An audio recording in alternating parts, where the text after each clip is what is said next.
has installed her new artwork in St Marylebone's Apse, and surrounding you is an exhibition of her work, which she'll be talking about today. Thank you, Eva.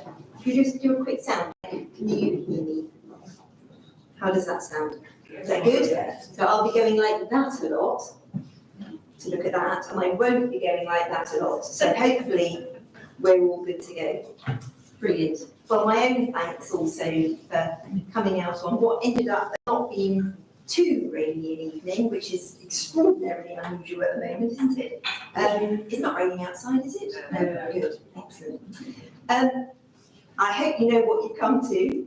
Art in the Apse, and I've rather grandly subtitled it History, Theology, Architecture and Contemporary Response. And believe it or not, I'm going to talk about all of those in 45 minutes. So strap in. Basically, tonight's talk begins with a very short history of the liturgical East End of St Marylebone, where we are today. I say liturgical because it actually faces almost due south, although churches are normally orientated east-west. I'll look at why the current church, the one that we're in today, looks as it does, and at the existing decorative work in the sanctuary and the theology that it expresses. And I'll go on to explain how I had the immense privilege of contributing to the Apse array in this wonderful church. You may already know, certainly some people here definitely already know, that last year St Marylebone was announced as, did you know there was such a thing? Church of the Year. As the most successful, sustainable and open church in the UK. Quite an accolade for all who work and volunteer here. And there are some of you here tonight. So I have to make sure that I get these buttons right. Yay! That's a good start.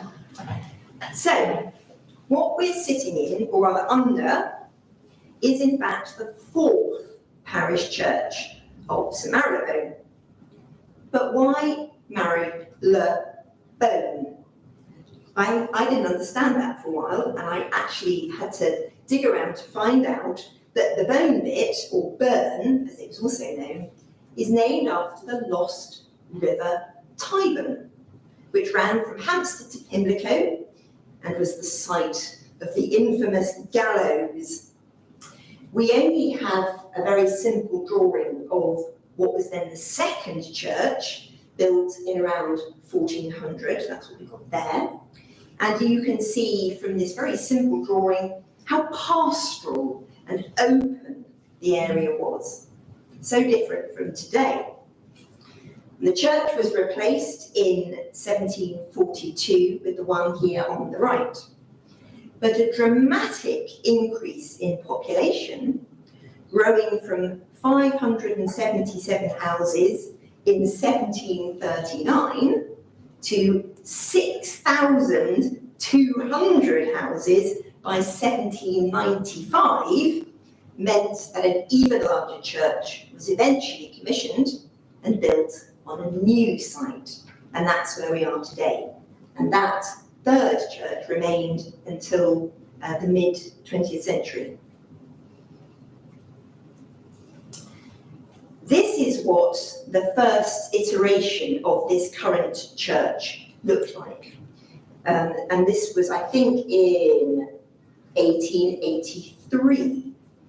Believe it or not, this is looking east, or rather in St Marylebone, south. So this is looking liturgically east. Very unusually, it's got an organ as its main piece of liturgical art. But in fact, that's not how it started off. It was an enormous church, it still is an enormous church, but back in the day, it could seat 3,000 worshippers.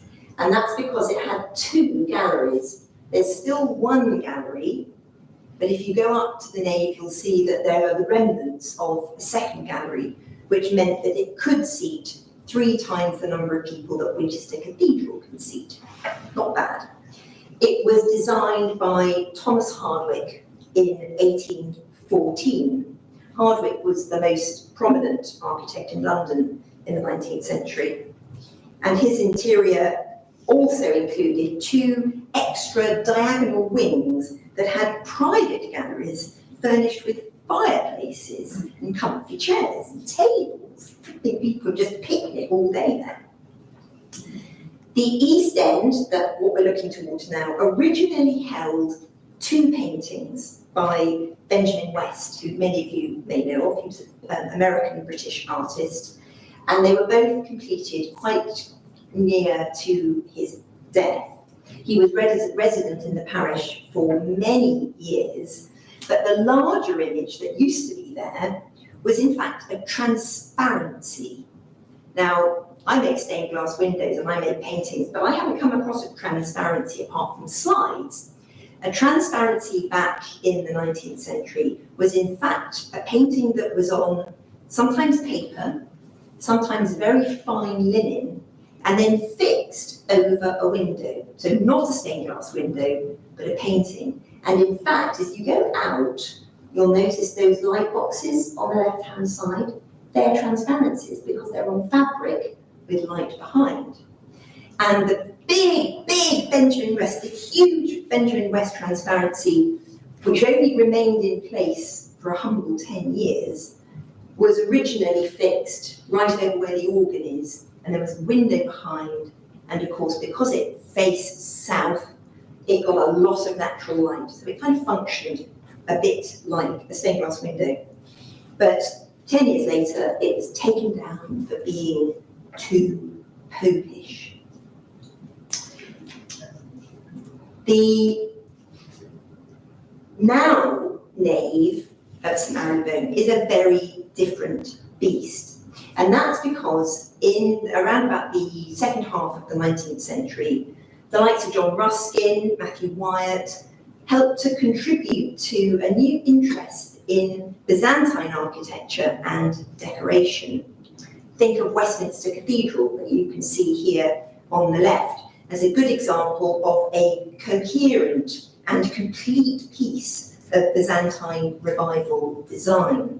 Its interior, which I haven't shown, is opulent and rich in mosaic and gilding. It's incredibly rich visual experience.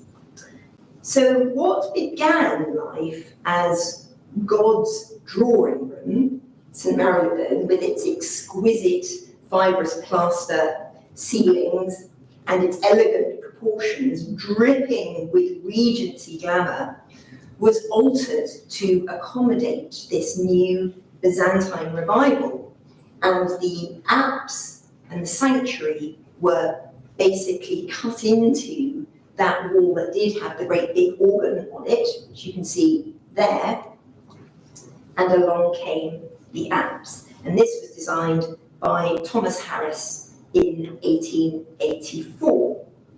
It's this semi-dome, this half circle, that provides the metaphorical canvas for Crompton's striking vision of Revelation 4. Who was Crompton? John Crompton, 1854 to 1927, was the person who came up with the entire concept of the apse decoration and executed probably most of it, but I'm going to suggest not all of it. He completed the apse decoration at around the same time that he was appointed the co-principal of Heatherley's School of Art in Chelsea, where he remained in post for 20 years. His wife, Mary Ellen, here she is, was co-principal, and I'm sure she was also an artist. I'll come on to why, I think. She was very deeply loved by the students, and they called her Little Mammy, whereas John was rather remote, very dignified. And I think that they provided a wonderful combination of characters for the place. 20 years they were principals, and in their time, Heatherley's was the first art school in this country to admit women to the life room. So those of you who know anything about art education globally, women were excluded from working with any life models, male or female, because it wasn't seemly to let them see naked people. So women were only allowed to draw plaster casts. But Heatherly said, this is ridiculous, come on, let's open it all up to all. So I think that's a really good thing. What's really interesting about Heatherly's, and I'll just show you here, is that it was founded in 1845 by a group of students who were really frustrated by the kind of limitations and constraints of academic training, such as no women and so on. But it remains, even today, one of the very few art colleges in the UK that focuses mainly on figurative painting, figurative printmaking, and figurative sculpture, not exclusively, but mainly. And these are the new premises that were commissioned in 2008. It's still going strong, and its alumni include Burne-Jones, Rossetti, and somebody said to me when we were upstairs, that reminds me of Rossetti. Well, Rossetti studied at Heatherly's, which is interesting. Also Millet, Leighton, Sickert, for those of you who like the stuff, Mabel Lucy Atwell, not my favourite, but that's okay. Kate Greenaway, who was a big part of my childhood, and E.H. Shepherd, illustrator, of course, of Winnie the Pooh. I'm not sure how many bears they drew in the library. So now let's get back to the interior of St Marylebone, where we are today. Now, the cartouche that we will be seeing shortly has been replaced. Some of you know that already. But first of all, I'm going to concentrate on Crompton's composition, which is most of what we're seeing here. The Book of Revelation, the final book of the New Testament, as Jeremy Hazelock said, when my Sea of Glass, my contribution, was dedicated exactly 1 month ago, on March 3rd, is, quote, pretty baffling. It's apocalyptic, but it's not in the genre of post-apocalyptic movies full of zombies and aliens. But for the Jewish community, John's audience, apocalyptic literature was extremely familiar. They'd know it from the books of Daniel, Ezekiel, and two apocryphal books, Enoch and Ezra. What we have from Crompton is a vivid manifestation of an even more vivid vision from St John. And the key to understanding John's vision, however baffling it is to grasp that what he wants us to see is the profound connection between what's going on in heaven and what's going on in earth, and how those two are actually profoundly connected. Even more so in St Marylebone, when directly underneath is the consecration of the elements. So it's a very significant space. So now what we can see here is the iteration of the Apse up until March the 3rd, before my contribution came in. And I hope you can see, can I move? Yes, I can. Here's the area that I will be talking about shortly. And there's what is described as a cartouche in the middle, and unfortunately a bit of peeling paint.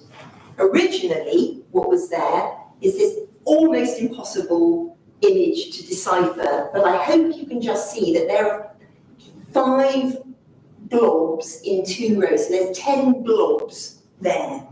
They were little cherub heads, and there's an awful lot of cherub heads in this Apse, and there were more cherub heads there.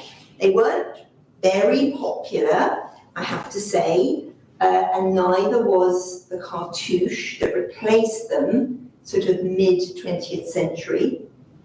The rector's description of both of these earlier frescoes really made me smile when I read the brief for the competition, because there was a lot of seafood inside.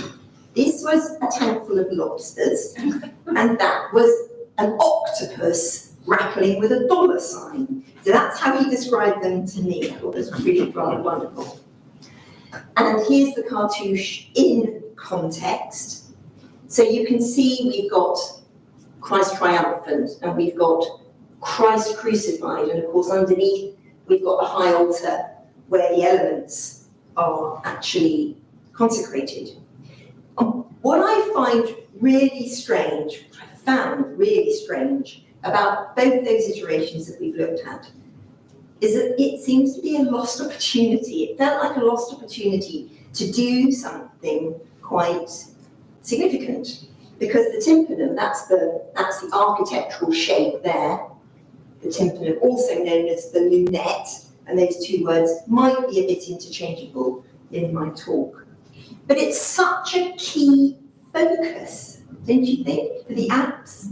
It's not as though you need a placeholder. It's as though you need something that connects those two really important events, the crucifixion and Christ enthroned in majesty. So I'm certainly not the only person who felt like that. Again, going back to the rector at the dedication a month ago, he shared with the congregation that one of his 3 key projects when he took on the job here was to put a new piece of art in that space. So to that end, he invited a small group of people who had a particular interest in contemporary art and visual theology, one of them being the director of the Victoria and Albert Museum, to draw up a long list of contemporary artists with what he described as a track record in making work for sacred spaces. And the 3 shortlisted artists, and I was one of them, were then invited to submit their proposals. You can imagine how thrilled I was to win the competition. I felt particularly proud, actually, when I realised that I'm the only woman to have contributed something artistic in the nave of St Marylebone Parish Church. That feels like a really important thing. But before I talk about what I did, I must talk about what Crompton did, because that defines what I did. And there we go. Of course, the centrepiece of that whole semidome is Christ enthroned in majesty. We've got the tetramorphs of the evangelists set around the throne, 2 on either side. I know you can't see it in that picture, but when you see the whole apse, you can see that they're either side of his throne. You might be familiar with Ezekiel's description of the 4 living beings in the Old Testament. He wrote his book around about 600 BC. And I'm just going to read a verse from book 1, which later became associated with the 4 gospel writers. Ezekiel writes, "As I looked, a stormy wind came out of the north, a great cloud with brightness around it, and fire flashing forth continually. And in the middle of the fire, something like gleaming amber. In the middle of it was something like 4 living creatures." That dramatic imagery is then picked up in John's vision at the end of the New Testament. "There before me was a throne in heaven with someone sitting on it. And the one who sat there had the appearance of jasper and ruby. A rainbow that shone like an emerald encircled the throne." I love all this something like and a bit like and maybe someone. And I love this sort of sense of, it's really visionary, actually. So Matthew is depicted as a winged man because, of course, his gospel starts with Joseph's genealogy, and that represents Jesus' incarnation and human nature. The message to us from Matthew is that Christians should use their reasoning for salvation. And then we've got Mark, the winged lion. The lion, of course, is a symbol of courage and monarchy, the royal lion. It's also of resurrection, because lions were thought to sleep with their eyes open. We should be courageous on the path of salvation. Then we've got Luke. He's the winged ox or bull. The ox or the bull symbolises sacrifice, service, strength. Sacrifice and service, of course, reaches its apotheosis in the passion and crucifixion of Christ. And lastly, we've got John as the eagle, a bird that early scholars believed could look directly at the sun, so could see beyond what's immediately before our eyes. John's Gospel is the most mystical and mysterious. So we go back to John's vision, and in the 6th verse we hear, before the throne there was something like a sea of glass, clear as crystal. And that was really to become my inspiration, enriched by the image of the emerald rainbow that I mentioned earlier, also from John's vision in Revelation. You can hardly fail to notice when you look at the Apse that Christ is flanked by the 24 elders dressed in white with crowns of gold. I love how some attention has been given to characterise each face with some pondering, thoughtful expressions, but what they all share is they're all men, they're all old, and they all have big white beards. So I think you can be an elder without having to have those 3 characteristics, but never mind. This is a slightly strange image to share with you, but it's quite important for several reasons. Firstly, although the paint film has clearly picked up a fair amount of atmospheric pollution over the years, which is hardly surprising given the amount of traffic that's 24 hours a day going past outside, for me, these rather bruised clouds echo that vision from Ezekiel of the stormy north wind and the great cloud. You might be surprised also at how extremely roughly these sections are painted when seen up close, which is what I'm doing here, and you'll see how I managed to take these photographs later. It's not an opportunity many people have had. Don's been up the scaffold, I've been up the scaffold, but they are very roughly painted, aren't they? They're kind of splodges, really. Of course, Crompton had an enormous area to fill. He didn't paint it all on a scaffold like Michelangelo. He actually did something extremely clever. And that's the second reason that I wanted to show you such a bizarre slide. Now, clearly there's lots of Anglicans in the audience because most of the front row is empty, but I hope at the back you might just be able to tell there's a funny black blob there, and there, and there. And can you see this rather strange edge? Can you see that? And another rather strange edge there. And that's because the angels and the elders were actually painted in the studio on canvas, cut out, brought to St Marylebone and stuck on the wall, using probably, I think, rabbit skin glue and great big rubber rollers to help smooth out all the air bubbles. And the little black blobs, as I pointed out, are simply nails that they've tacked in just to hope that they don't fall off. So I can show you a few more details. Do you notice here, these elders, here's some nice clear black blobs, the nails, and these 2 elders have actually been cut out of one piece of linen and stuck on. And the halos here, they've started the halos in the cutout, but they've already put the halos in before the clouds were painted. And then they kind of, it was like a rather satisfying jigsaw to get the right saint on the right halo and the right elder. And then we've got the same, of course, with the angels going on over here.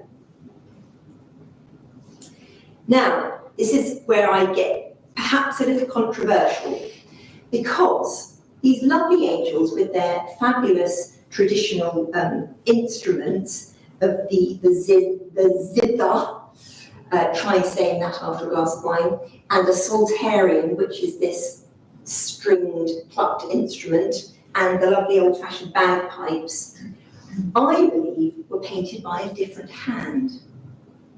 So have a look at their expressions, the way the faces are modelled. I would say that they are really quite two-dimensional, quite flat. I don't know whether you would agree. If we go back to the way the elders have been modelled, okay, they've got wrinkles, they're old, and maybe the angels aren't, but I would suggest that actually these have been painted by somebody else. And when you consider how much space he had to fill, and he was just about to become Principal of Heatherley's, I think the fact that he may have outsourced some of his work, possibly to little Mammy, would be entirely understandable. But now we're going to move out of the realm of heaven, and we're going to come downwards to earth. And here's the crucifixion altarpiece that inspired Sir John Stainer's oratorio, The Crucifixion, which is performed in this church every year. I don't know what time of year it's performed, but it must be around about now. Good Friday. Good Friday. Thank you. Good Friday. Well, it might have been later, depending on the church's year. So it's an extremely important piece of music for this church, and apocryphally, I believe that Stainer gazed upon this for his inspiration for the oratorio, which is a really rather wonderful connection there. Now, I believe that a company called Campbell, Smith and Campbell fabricated the actual mosaic, but probably, almost certainly, to Crompton's design. Just with many images of the crucifixion, we've got Mary, the mother of Jesus, and we've got St John at the foot of the cross. Hades is represented by the skull in the border at the bottom just there. I don't know whether you can see that detail, but trust me, it is there. And Jesus is looking up to a heavenly light, and you can see the inscription, which of course was written in Greek, Latin, and Hebrew in the Passion narratives. Jesus of Nazareth, King of the Jews. Then we've got, in this close-up, we can see Christ's outstretched upper body, which is framed by a nimbus containing yet more cherub heads. Now, I don't think I'm being too cruel, I hope you don't think I'm being too cruel to say that I think we're straying into the realms of seafood again, because I'm not entirely sure that mosaic is quite the right medium to try and depict something as delicate as little cherub heads. They feel slightly, maybe it's just me, but maybe this is also a good point to consider how very different in execution the mosaics are from the painted half dome. Remember that dark, splodgy cloud that I showed you? We've got these roughly painted sections. We've got the very linear quality of the elders and the angels with lots of outlines, and then these tiny tesserae. I'm pointing this out because it's part of the story of how I came to create my seed glass. That's what I'm going to explore next.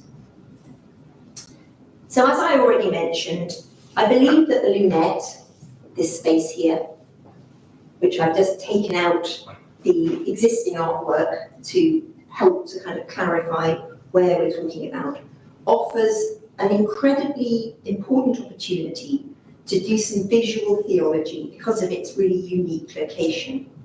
The questions I asked myself as I began to consider my proposal were, what is happening at a metaphysical and spiritual level at the crucifixion? What is happening at a metaphysical and spiritual level in heaven as Christ sits in majesty? And all of this, as I've already mentioned, especially at St Marylebone, happening above where the sacraments are consecrated. So my treatment of the space needed to find a language that could hold some of this mystery, but still connect visually with the complexity, the incredibly complex imagery of the apse decoration. To ease me into the what, I'm helped by a process that focuses on the how. Now, this is a brief diversion.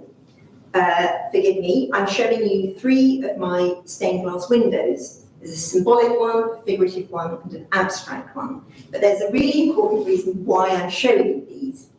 So I was taught to make stained glass by an extraordinary man called Thomas Denny, who in my opinion is one of the greatest stained glass artists working in the country today.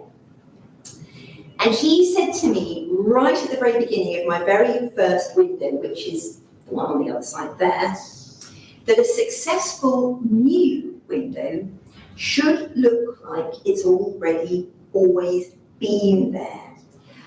It shouldn't be abrupt and great, particularly when it's a historic and or a sacred space.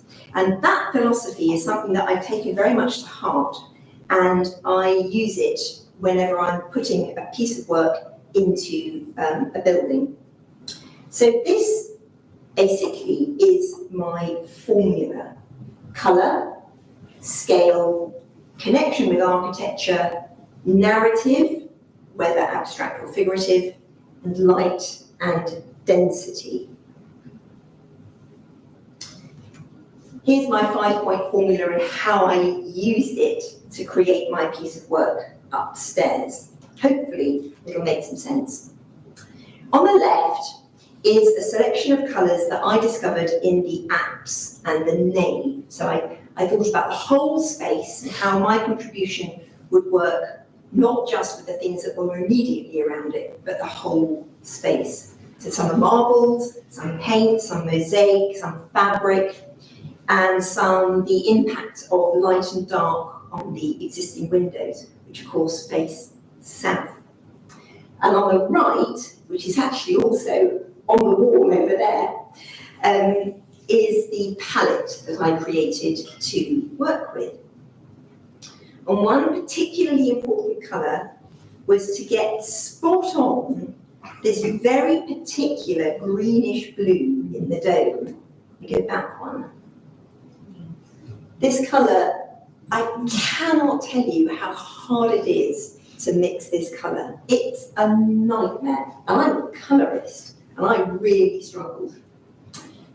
But it's long been a real source of fascination to me that a lot of thought has been given to what, can you believe it, what colour was the early universe? And astronomers came up with the decision that it was turquoise. So post-Big Bang, the sky was turquoise, the world, the cosmos, the solar system, the galaxy, the everything was a kind of greeny blue. Now, I suspect that Crompton didn't know this, but how brilliant that he should have chosen that colour almost for his heavenly realm against which all those figures were going to be depicted.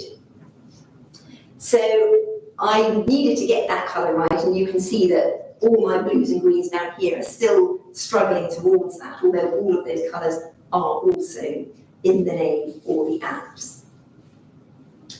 My second question, scale. I've already mentioned the tiny little tesserae, they're about that big in the mosaics, and the great splodgy dark clouds. For me, I needed to find a language, an artistic language, that would sit harmoniously with both of those extremes. We've got the tesserae, we've got the rough painting, we've got the outlines, we've got all of these things. And I think essentially what I was wanting to come down towards was something that would represent a sort of midpoint between those two languages. And then, of course, most important of all, we've got the connection with architecture. And of course, you can't get away from the fact that the architecture is totally defining what I could do or would fail to do in that space. It was always going to dominate the new work, regardless of colour, regardless of scale. The tympanum itself is an extremely iconic architectural device. It's usually seen actually above the door of cathedrals and churches, and usually a semicircle, which is a lovely shape to design to actually, the semicircle.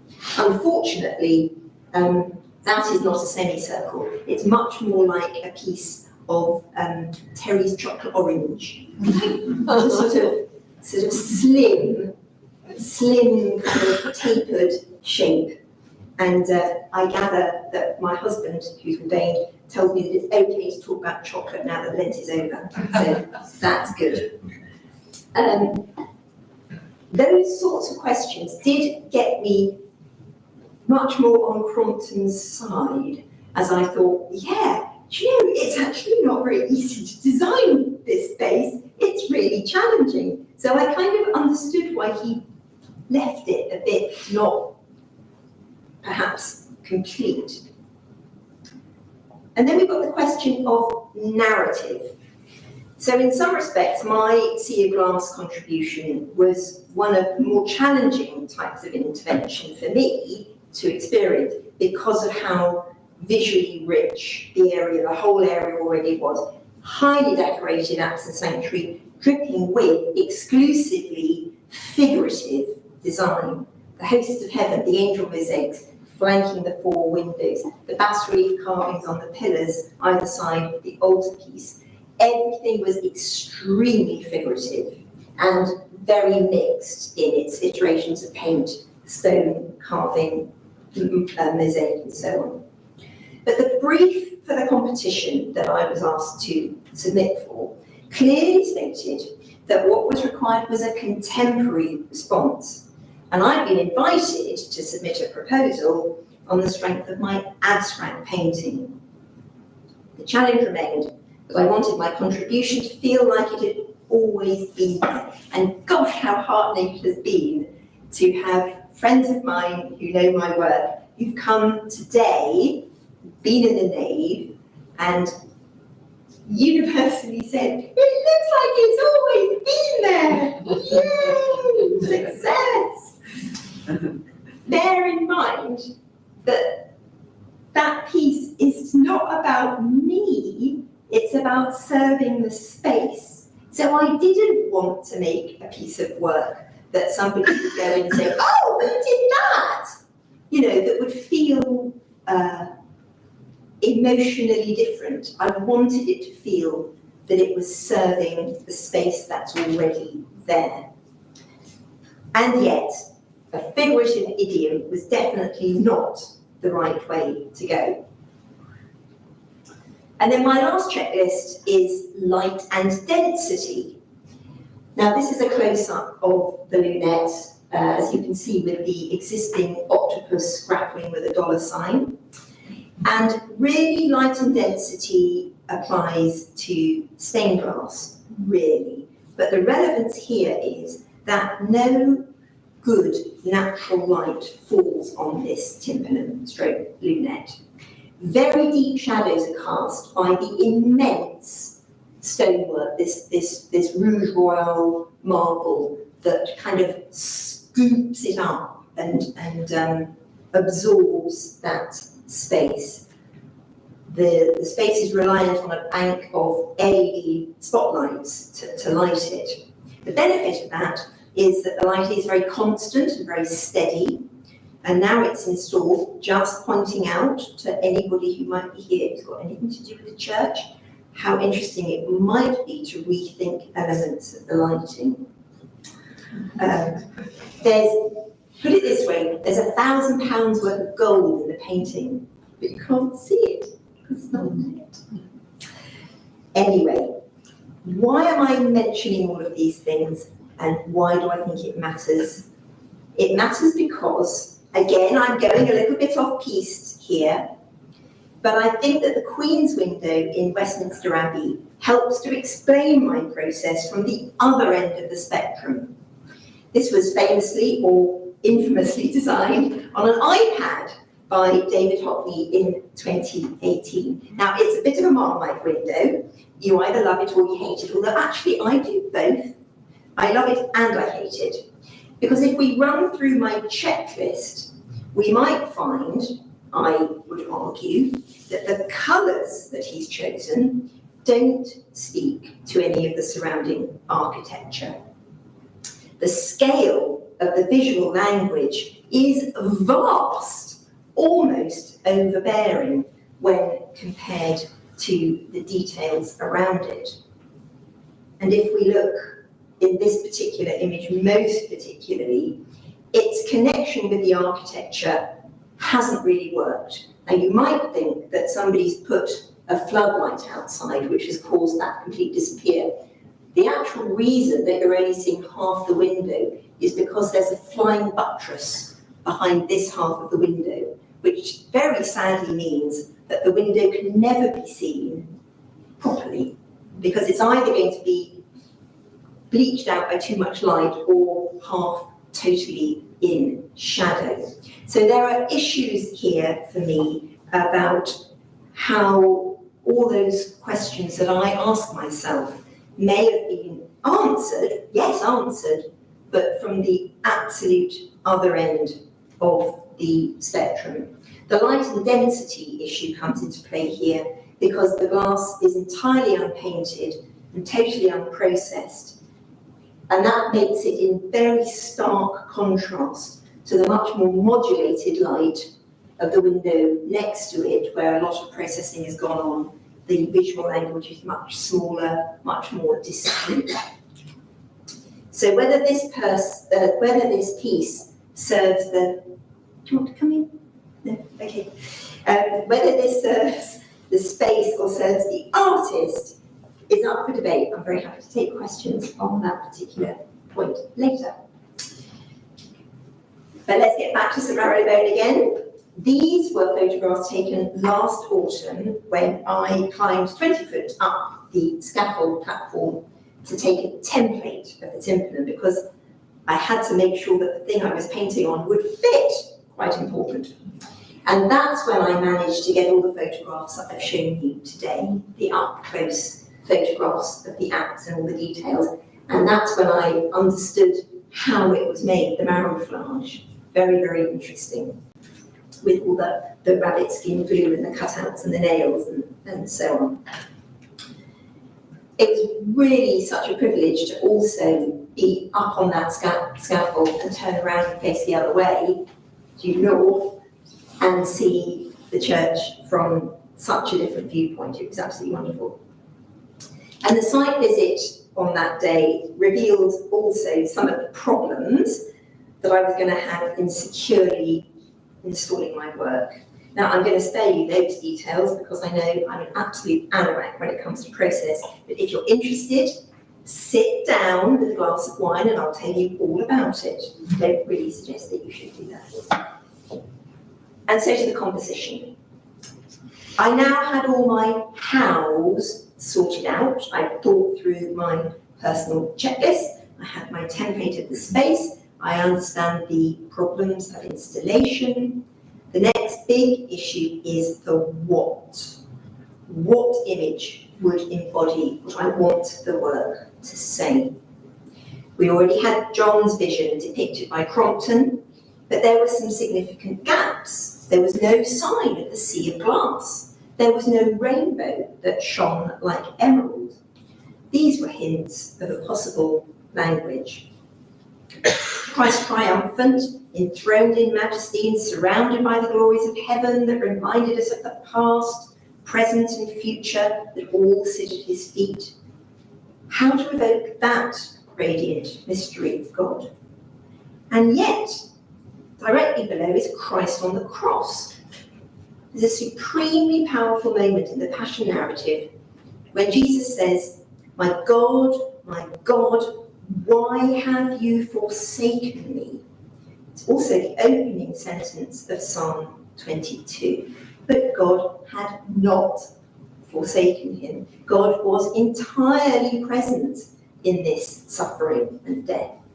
I wanted an image that would show God's engagement in this moment, scooping up and redeeming the pain and the betrayal and the terror of those at the foot of the cross and that sense of utter loss.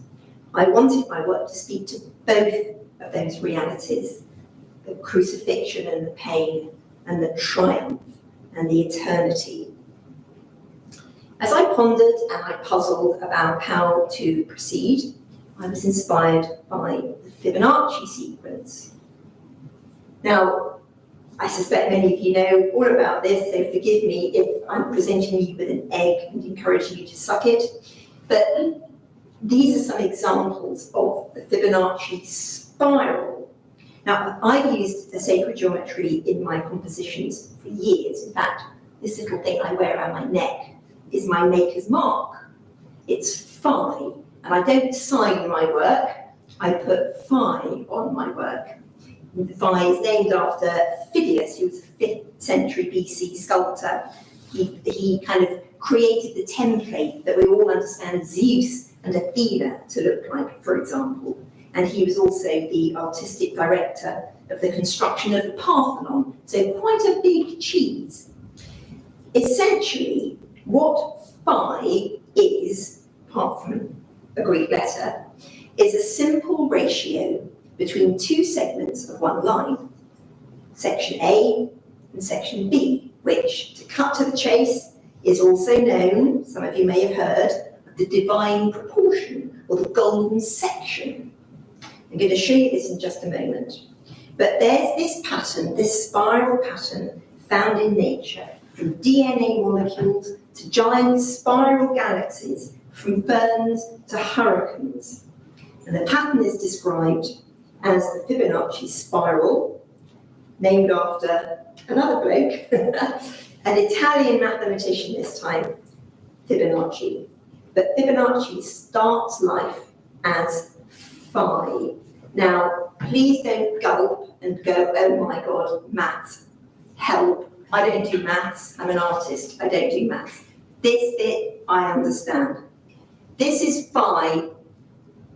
So you take a line, and where you choose to divide it, according to the extremely important mathematical, which we don't need to go into, moment, gives you line A and line B. And that is phi, the golden section, the divine proportion. I've shown you Whistler's Mother because it's a wonderfully simple depiction of an awful lot of rectangles, all of which Whistler chose to put on the golden section. So everywhere where there's something going on, if we divided this picture up into lots of little squares, everything would be on a vertical or a horizontal golden section. It doesn't matter too much if this doesn't make any sense to you. Just trust me, I'm an artist. Okay? Once you start dividing up your rectangle, here's your nice neat rectangle, you've got your first golden section here. On that, so that there's A and there's B. Then you can carry on dividing it. It's terribly faint. I can show you this much more easily later. I'm sorry it's so faint. But here is lots of golden sections getting smaller and smaller and smaller. And then if you start to then connect all those tiny little golden sections, what do you end up with? But a nice big spiral. And that is the Fibonacci spiral. Has that made any sense? Oh, I'm so glad. That's really good. So, because phi is a big deal for me, when I realised that the Fibonacci spiral could actually answer some really important questions for me for this composition, I was very pleased, because a sea of glass, what do seas often have? They have great crashing waves, don't they?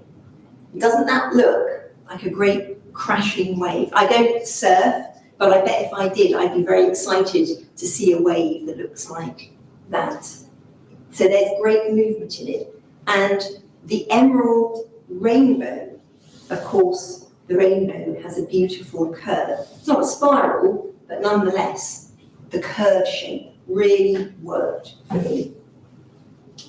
So I got my panel, and this is the very, very earliest point in the making of the finished artwork. I don't normally show work when it's not complete, so you're very honoured.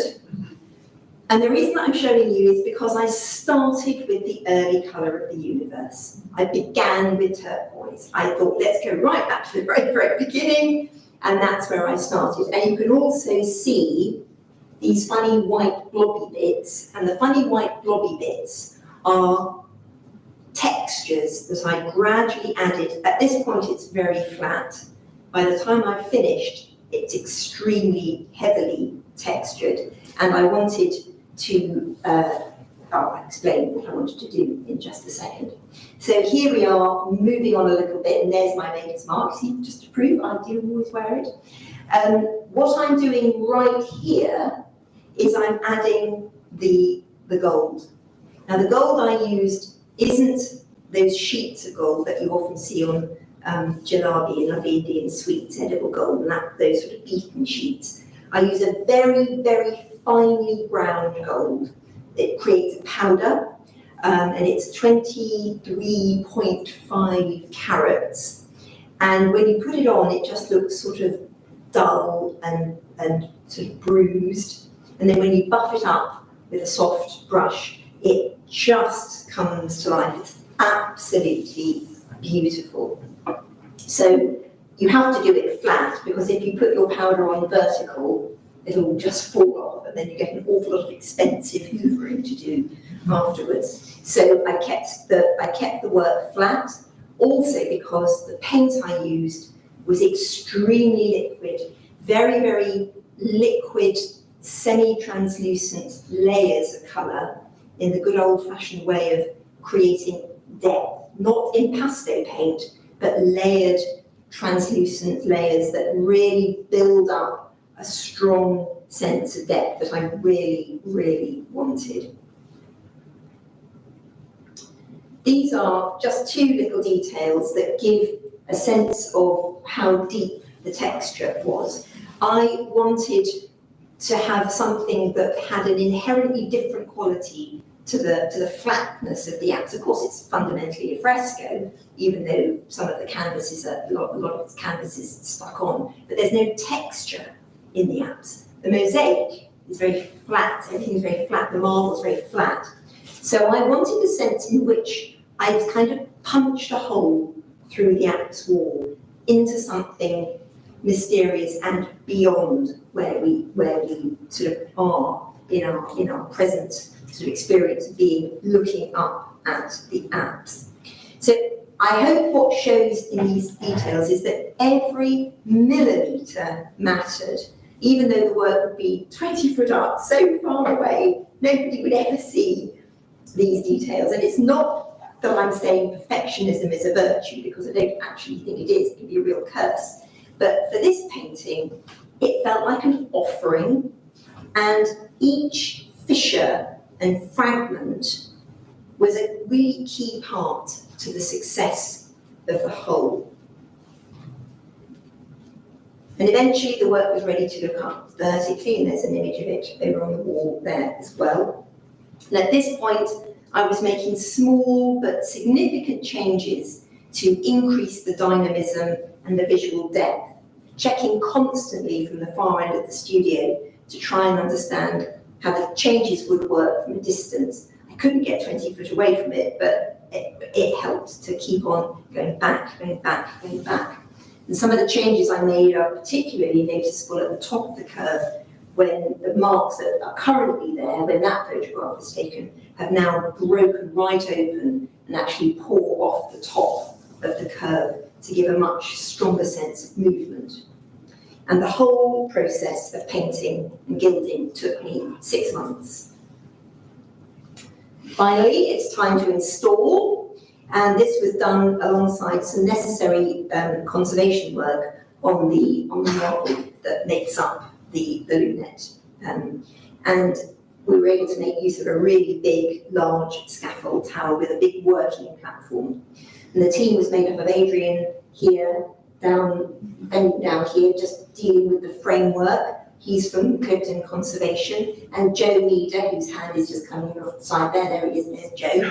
He's the head carpenter from Winchester Cathedral, and he actually made the panel and me. And it was a really tricky fixing and a very fiddly job, because of course you can't get behind it because it's in such a deep, deep recess. We spent the whole day nibbling away at the edges and levelling up and centering, and eventually we were ready for Adrian to plaster the artwork into its forever home. And at that point, Adrian and Joe went off for a pint, and I was left with the final job of painting in all the fresh plaster that was actually holding it in place. It wasn't really until this moment, this was taken, I don't know, 9 o'clock at night or something. It was a very long day. That was the point at which I finally realised that I could breathe out. So I think up to that point I'd be going, will it work, will it work, will it work? And it felt, yeah, it worked. But of course, I still hadn't seen it without the scaffold. And that photograph was taken right at the very, very end of a very, very long day. It's how I said goodnight to it, and I wouldn't see it again until the dedication service, when I'd know for certain whether it did everything that I hoped. And I came back and I saw that, and I thought, yes, it really does do everything I hoped. So just to go back to my checklist, my quick checklist, the colour palette. I worked so carefully on the colours that they would feel harmonious with the existing array, with lots of tonal connections between the paint colours, the marbles and the gold. The scale of the mark making sits comfortably, in my mind, between the roughly worked clouds and the linear qualities of the figures and the complex mosaics, drawing them all together. The connection with architecture, I believe, is coherent. My final composition doesn't look cramped or compromised. It's got the space to bring movement and dynamism to the whole array. And despite the abstract nature of the story that I'm telling in my piece, it speaks eloquently to the figurative elements that make up the rest of the Apse. As I began work on this commission, the rector invited me to have an exhibition to coincide with the installation. I was more than a little reluctant at first, since my attention was so absorbed by the commission. But then I realised actually that I wasn't by any means done with this piece of work. I was brimful of creative energy, and I felt I had so much more to say about the infinite and mysterious realm represented by a sea of glass.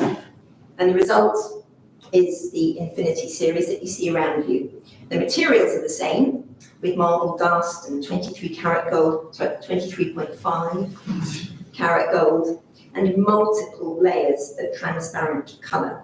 The scale is different, but not the spirit. Each painting explores how the creative imagination can find expression in the vastness of infinity, and how, even though we are mortal beings, we can touch eternity through our relationship with its creator. Now, I was going to suggest that we looked at a short film, but I feel maybe we should do questions first, and those of you who want to catch tubes or trains could then feel free to depart, and then we can share. It's a short film that just gives you all it's a journey around the artwork, basically, with a little bit of music. So shall we do questions first, if there are any? And if there aren't any, I'll lock the door and show you the film. Thank you. Any questions? Who is going to start with the questions?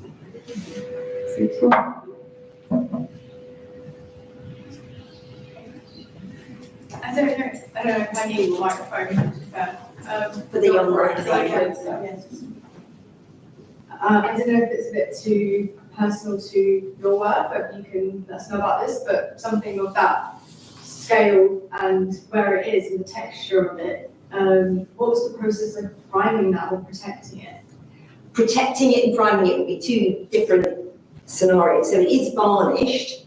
It's varnished, it's protected with varnish because of the atmospheric pollution that inevitably, as you can see from the clouds there, filthy, which did me a lot of good because it was like Ezekiel's vision of storm clouds. But you have to protect acrylic painting. There's a lot of acrylic in that work, and acrylic remains absorbent even when it's dry. So you have to protect the surface so that when the surface gets dirty, you can take the dirt off, and then you've still got a nice fresh paint underneath. The priming, well, that's to do with whether or not the work's going to stay put. And I'm delighted to say that the work will stay put. Any other questions? I just wondered, would it slightly change with the passage of time? What did you hear then? So the question was whether it will change over the passage of Yes, time. will it mellow, or will the colours that we see now in 50 years be the same? The colours that we see now will be the same. I mean, one of the benefits, as well as one of the problems of the fact that it's in constant shadow, is that it doesn't get UV light on it. And it's UV light that's the death knell of pigment. So if you've got a watercolour and you hang it up in a sunny room, it'll go blue, regardless of what glass you've got on the front of it. So the colours will stay exactly as I've painted it. That's the beauty of modern pigments, is they're very, very light fast. I suspect that if Crompton came back from the dead next week and looked at his Apse, he might be saying, that's not what, I didn't paint it like that. So chances are, over 200 years, there may have been a bit of change in those colours. I hope, sincerely, that mine, I mean, I won't be here to see it, but hopefully in 200 years' time it looks just the same.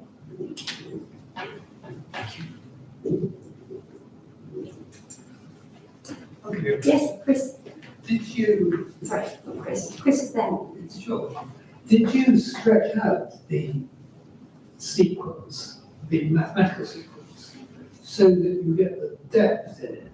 Because the mathematical sequence is absolutely flat, but your painting is like looking down a spiral tunnel towards, just going towards infinity at the end. I can absolutely promise you I did not stretch it out. And to prove it, the Fibonacci spiral is overlaid on my actual artwork. So it is exactly the Fibonacci spiral. What you're talking about there actually is just, I was completely brilliant.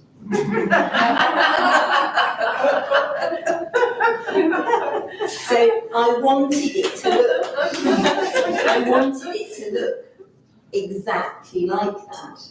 And it was really hard. And it does. And it does. So, thank you. I don't have a question, but I just wanted to say that you really are quite brilliant. And for those of us who are in the church all the time, it really is fantastic seeing all these things close up. Because when you're sitting down, Yeah. you know, it's pretty nice. But when we see it here, it means so much more. Yeah. And you were brilliant. Thank you.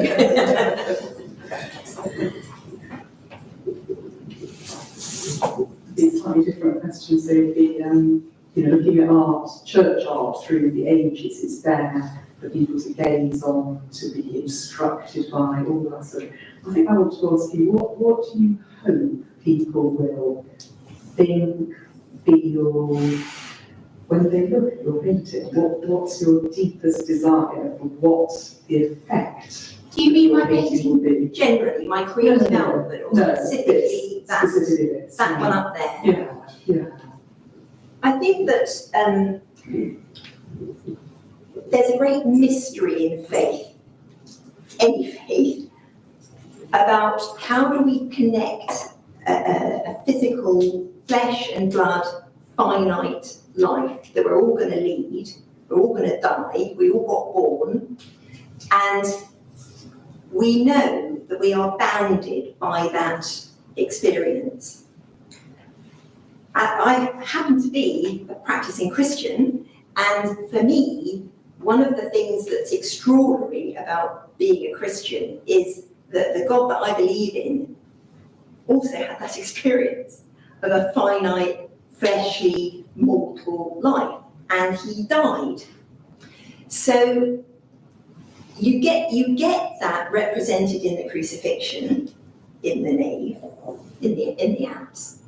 And then you have something which is extraordinary, which is the same man triumphant in heaven for eternity. So what my sea of glass is trying to do is to say that because we're children of a creator, of that creator God, we have a kind of access into touching infinity.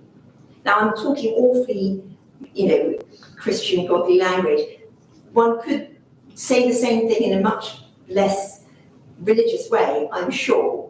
But you'll just have to forgive me, it's shorthand and I've been talking for a very long time. But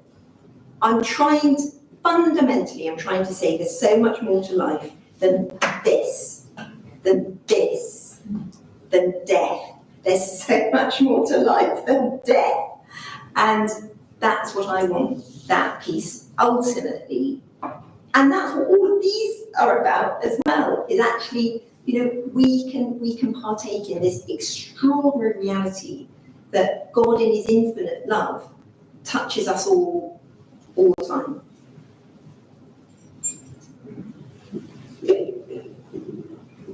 Any more questions? So, at this point, what we could do, you've been sitting down for an awfully long time, and I bet your bums really hurt. So, would you like to, it's 5 minutes, would you like to see this little journey around? Okay, well, if you really need to stand up, please feel free to depart. But I'm going to ask Dom then before we put the lights on, and then we'll put the lights on, and then the lights at the back will go on as well, and it'd be lovely if what do I need to do? A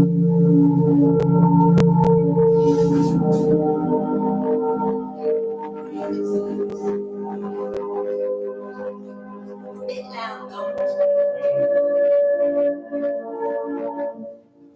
A bit quiet, Dom.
once is enough.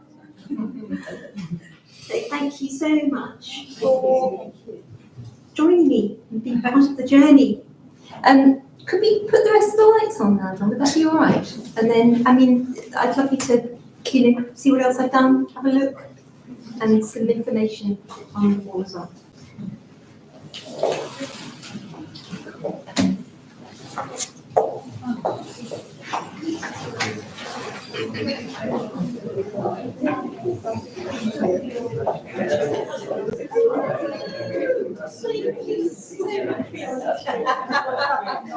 I know you want to say things like